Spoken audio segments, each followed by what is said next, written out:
After all she's done for this league, you disrespect Caitlin Clark in that manner? You use Paige Bueckers to diss Caitlin Clark publicly? That's out of pocket.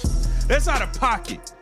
This whole thing, this whole league is lit right now because of CC22. That's it. Let's be clear here. That doesn't mean there's not good players. We talking about the reason why it got lit. It's because of 22.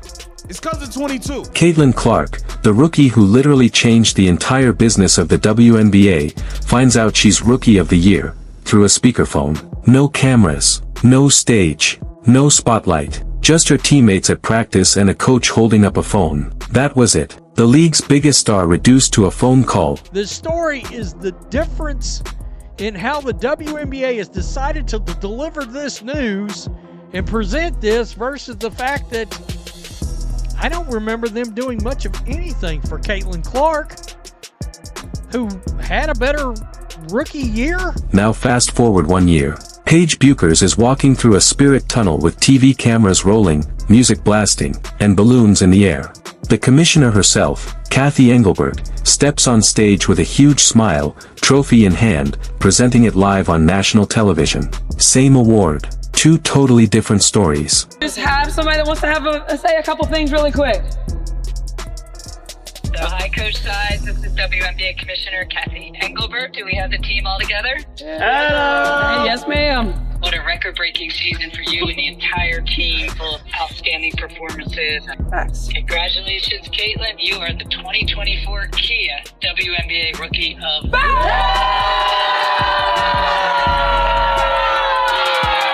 Hey, second that they had. Hey, shooting bucket, she's the one. Hey, second that they had. Shooting bucket, she's the one.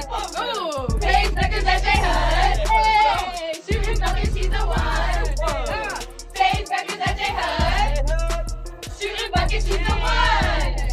And I'm the last person you thought you'd see on this cool spirit tunnel, but I'm here to present you with the 2025 Kia WNBA Rookie of the Year Award. Congratulations.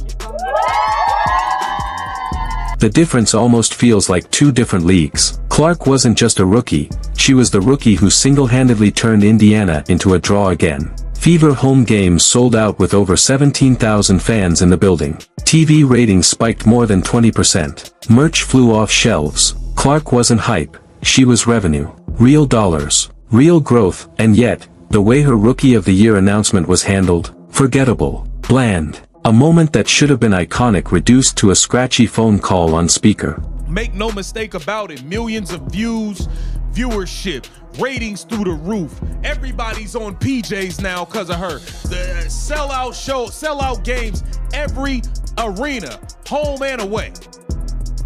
And you disrespect her like this? This is crazy. Fans noticed immediately. When the clip hit social media, people couldn't believe it. The biggest needle mover the league has ever had didn't even get a camera crew. Compare that with Paige, balloons, lights, Engelbert center stage, smiling ear to ear. It was night and day, and people aren't dumb. When one star gets a staged rollout with the commissioner front and center while the other gets a phone call, you're telling the world exactly who you want to push as the face of the league. I just want to know, Caitlin Clark comes into your league and saves a drowning league. I know damn good and well I can't remember any behind the scenes talk show appearance. I don't seem to remember that from last year. Didn't you get like a phone? Caitlin Clark got like a phone call or something? Oh, my bad. Paige Bueckers, she be checking some of them boxes, you know. She checking them right off. And that's why so many fans believe Paige's Rookie of the Year wasn't just about her play, it was about politics. The word people keep using is the UConn Mafia. For years, UConn alumni have had their fingerprints all over league offices, media coverage, and endorsement pipelines. Paige comes out of that machine, and suddenly she gets a polished TV reveal, Nike rolling out custom merch, and Engelbert on stage. Meanwhile Caitlin, who actually transformed the league's economy, got none of it. No merch, no spotlight, no handshake. Why isn't Paige, probably what people think is why isn't she as popular as Caitlin? But do you think Paige should be more popular? What do you? And Paige deserves more, and Angel Reese deserves more, and Asia, and Fee, and. Yeah. I think specific to Paige, you might argue her popularity and the people that are fans of her has been underrated, which shocks me. Even Sue Bird chimed in, suggesting Paige should be getting the spotlight Clark had. The irony? Clark never got the kind of staged moment Paige just enjoyed. That only made Clark's fanbase more convinced this was all coordinated, and when Engelbert flies out herself to hand Paige the trophy on live television.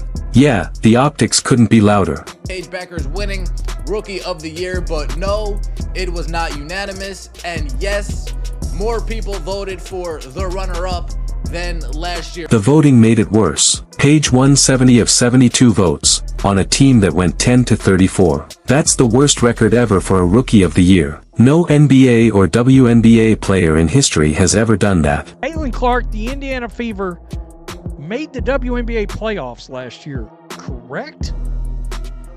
Am I going crazy? Now look, that would have had to have been a result of Caitlin Clark joining the team, because I'm almost certain Aaliyah Boston and Kelsey Mitchell were on the team prior to that. So they made the playoffs last year. Paige Bueckers won exactly how many games this year?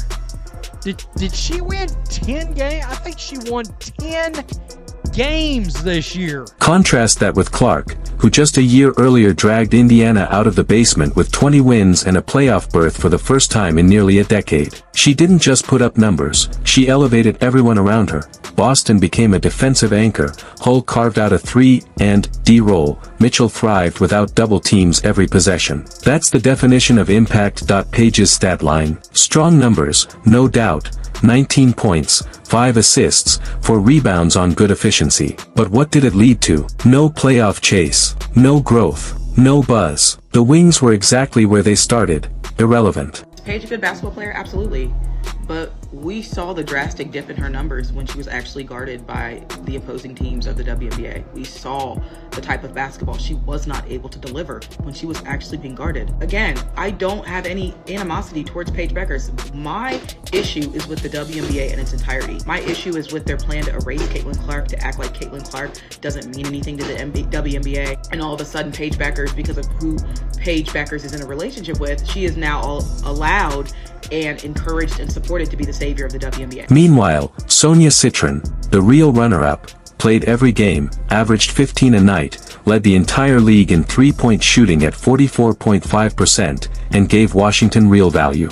She got just 2 votes. 2. Her entire rookie season erased so Paige could have a coronation, and that's why Clark fans see this whole thing as scripted. The league brushed aside Indiana's rise, ignored Citron's grind, and made sure UConn's next star got her big moment. That's it for today's video. Like and subscribe, and stay tuned for more.